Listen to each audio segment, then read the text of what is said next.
The Constitution is clear, a lesson on citizenship and justice. Good morning, Vice President Vance, esteemed lawmakers, and honorable judges.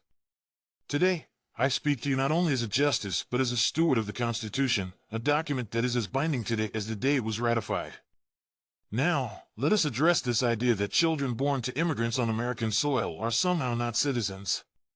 That their birthright, enshrined in the 14th Amendment, is up for debate. I've heard it said that these children are like the offspring of diplomats, immune from the laws and protections of our nation. Allow me to educate you on why that argument holds no weight in the court of law or the court of reason. The 14th Amendment, the bedrock of citizenship.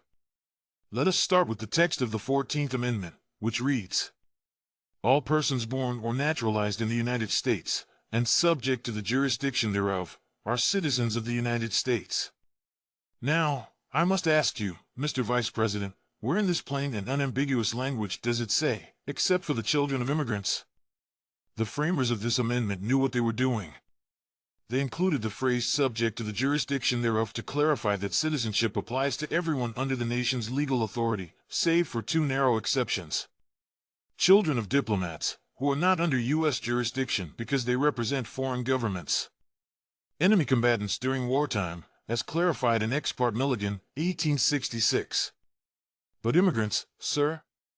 Immigrants, whether documented or not, are subject to every U.S. law. They are arrested, detained, tried, and even taxed under our jurisdiction. There is no exception in our laws for undocumented immigrants, and as such, there is no exception for their children.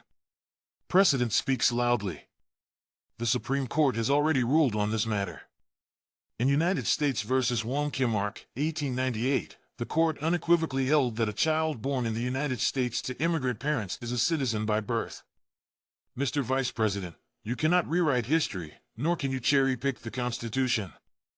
This is not a partisan issue. It is a legal fact upheld by over a century of precedent. The diplomatic immunity fallacy. Now let's turn to this peculiar argument that undocumented immigrants and their children are akin to diplomats. Diplomatic immunity is a privilege bestowed by international treaty. It exists so diplomats can perform their duties free from interference. Immigrants, however, do not enjoy such immunity. Let me give you a simple example. If a diplomat were to steal a candy bar from a store, our laws couldn't touch them, they're immune. But if an undocumented immigrant were to do the same, they'd be arrested and charged, just like any other person under U.S. jurisdiction. So I ask you, Mr. Vice President, how can you claim that these individuals are not subject to our jurisdiction while holding them accountable to every law we have? You cannot have it both ways. Either they are subject to our laws, and their children are entitled to citizenship, or they are immune from all consequences. And we both know that is not the case. The cost of this theory. This attempt to strip citizenship from children born on U.S. soil is not only unconstitutional, it is un-American. It violates the principles of equality and fairness that this nation was founded on. Denying birthright citizenship would create a caste of stateless individuals, born in America yet belonging nowhere.